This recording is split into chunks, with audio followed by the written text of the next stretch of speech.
All right, now let's take a quick look at kind of the history of economic growth in the United States. And you can see, here we've got some nice growth right here, right?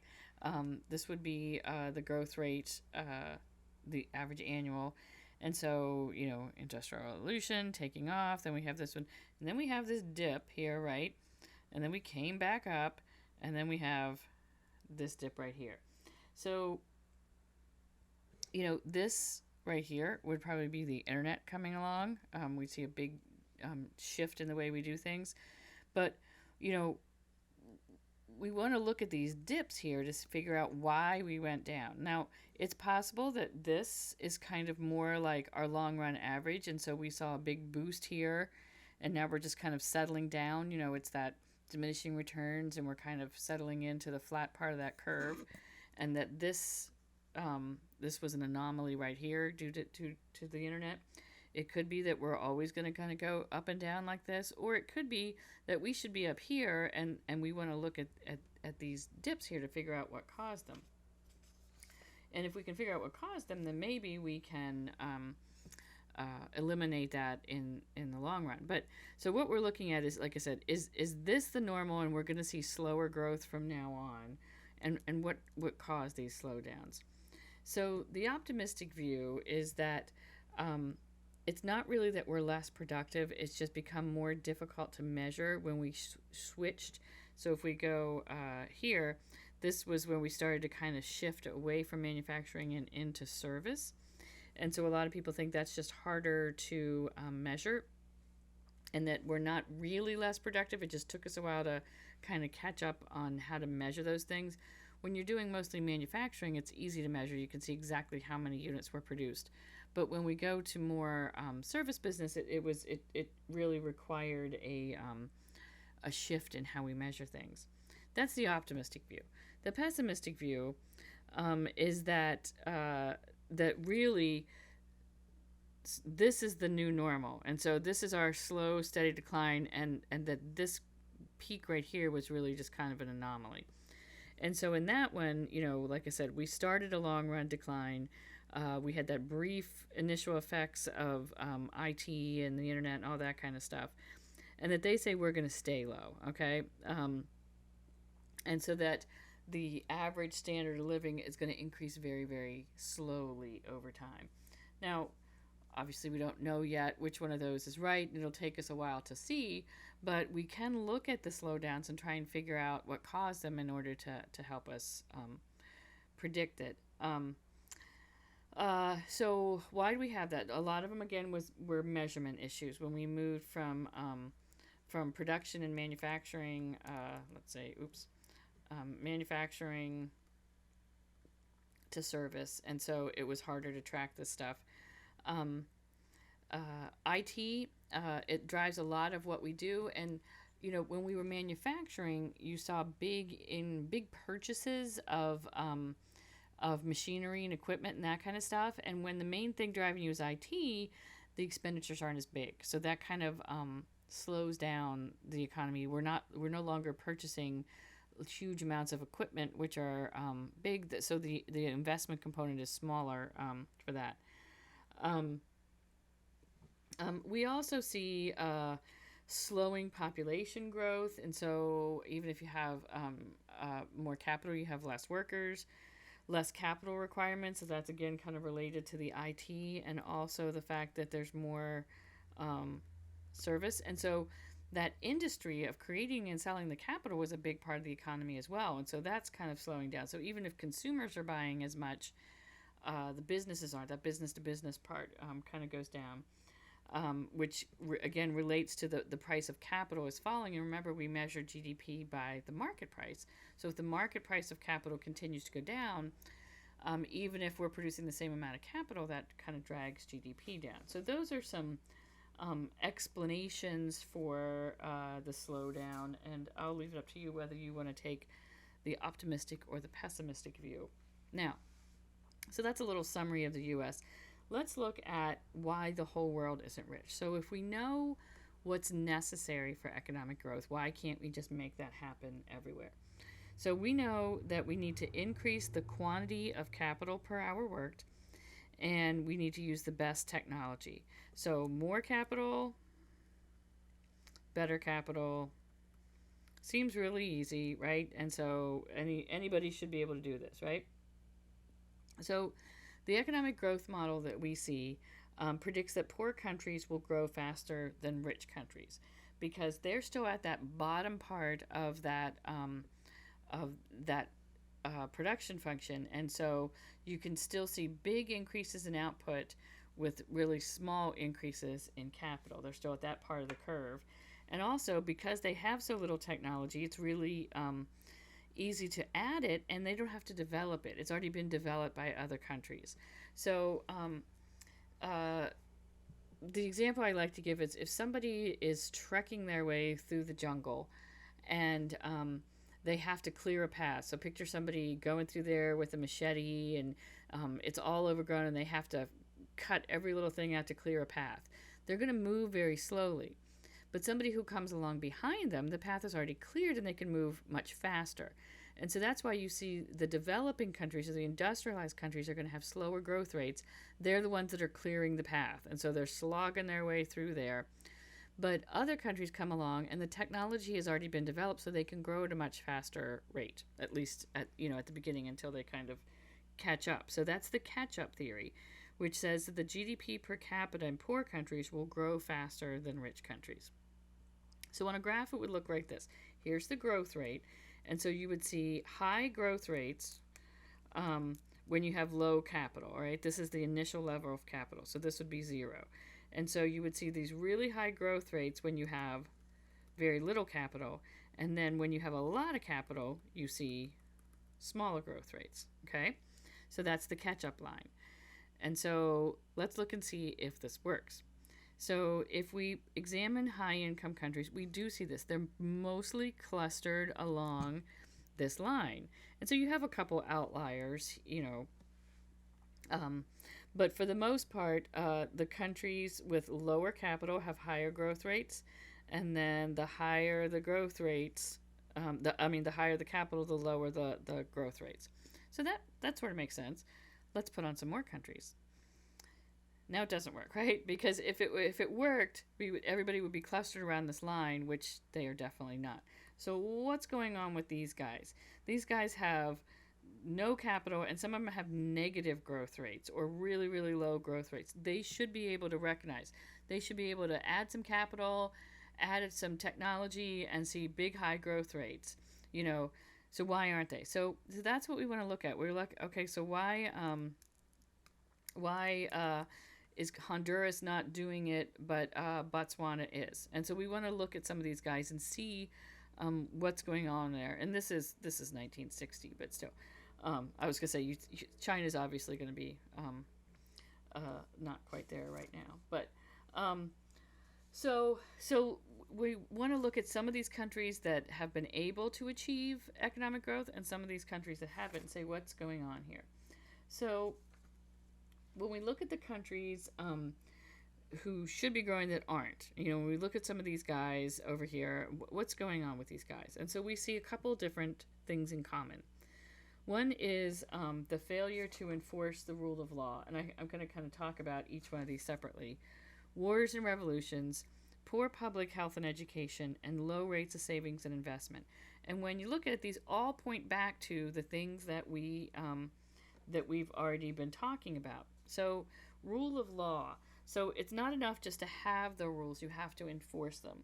So so we talked about property rights and guaranteeing rights for entrepreneurs.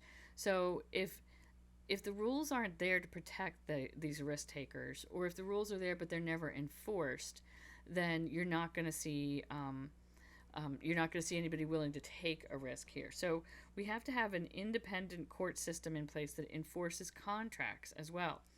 So for instance, if I'm a business and I'm thinking about expanding into some country and I'm going to build a $40 million plant, if I think that anybody can come along and take that over and I have no recourse, I'm not going to be willing to risk that investment there, right? I have to know that my property is protected. I have to know that if somebody enters into a contract with me that they have to fulfill their part of the bargain, because if they don't, then I'm not willing to take that risk. So having laws in place that encourage entrepreneurs, that protect property rights, that enforce contracts, having the laws there and then enforcing those laws is critical. And when that's missing, then we don't see that path to economic growth that we need. People aren't willing to take those risks. The other reasons for lack of growth, wars and revolutions. Again, if people are, and when we talk about wars and revolutions, again, part of it is the instability.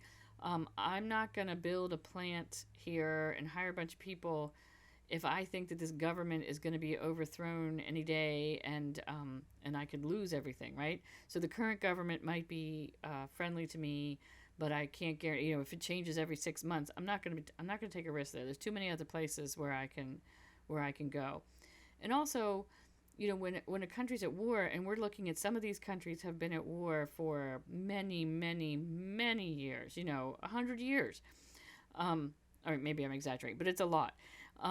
Then if those people are just constantly fighting, you're destroying your resources, so it's not a productive use of any of your resources, labor or capital.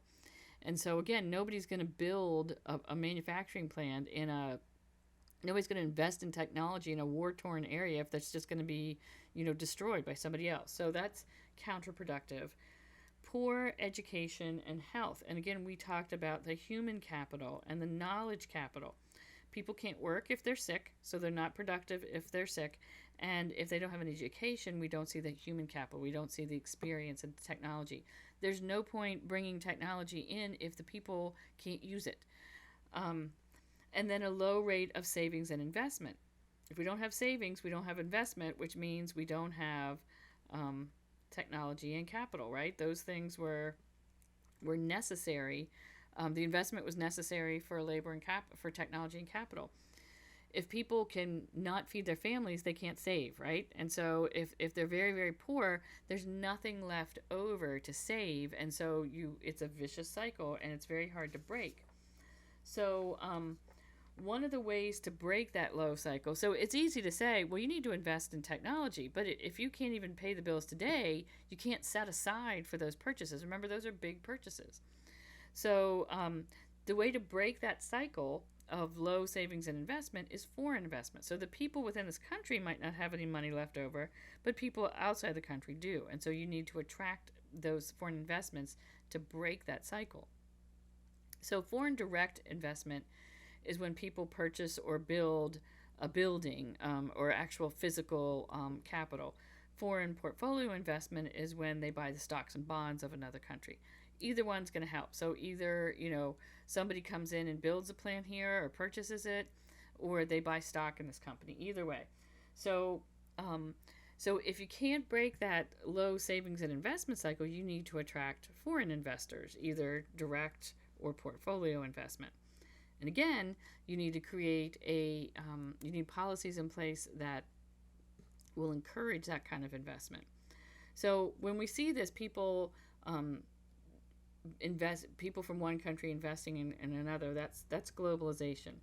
And so we saw people kind of cut themselves off, and they go more isolationism. We're not going to trade with other countries. We're not going to invest in other countries. We don't want other countries investing in us. And so they thought that would protect them, but it actually ended up hurting them. You can almost always watch it. The isolationism theory will always reduce your growth. So by the 80s, a lot of countries kind of realized that and started to reverse that. And you saw a trend toward globalization, countries becoming more open to foreign trade and foreign investment. And you can see since that time, the countries that embraced globalization experienced much higher rates of growth than the countries that didn't. And the countries that didn't, a lot of them are still right where they were back here after World War II. And so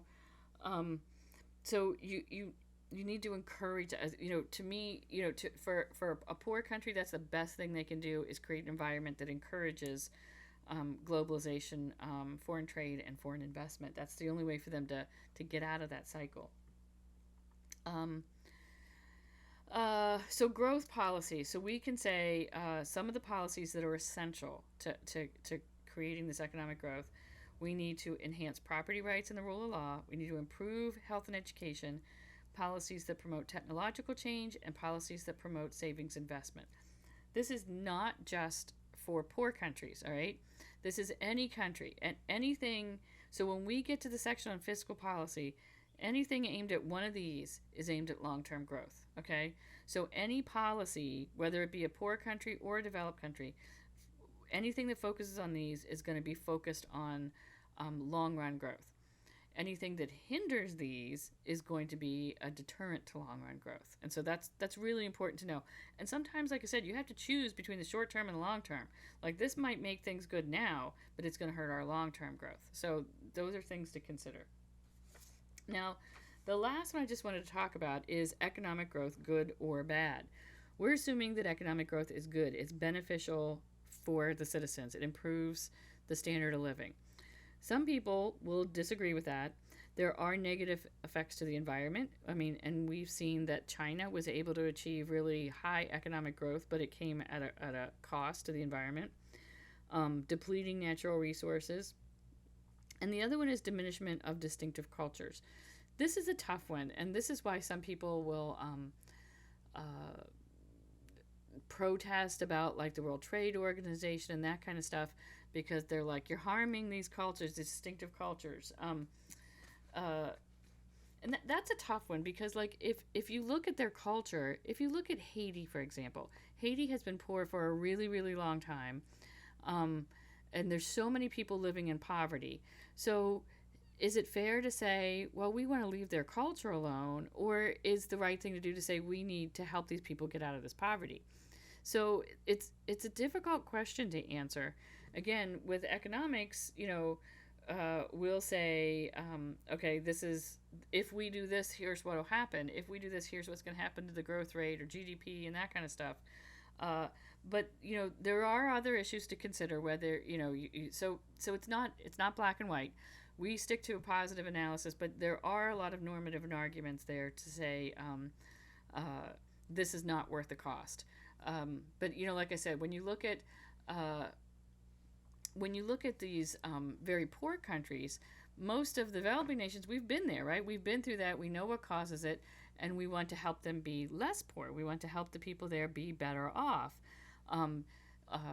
Is that more important than preserving a distinctive culture? I don't know. Some people are fine with everybody's cultures blending together. Japanese people love American stuff, Americans love Japanese stuff, and everybody's like, that's cool. Everybody, we're all blending together into one culture.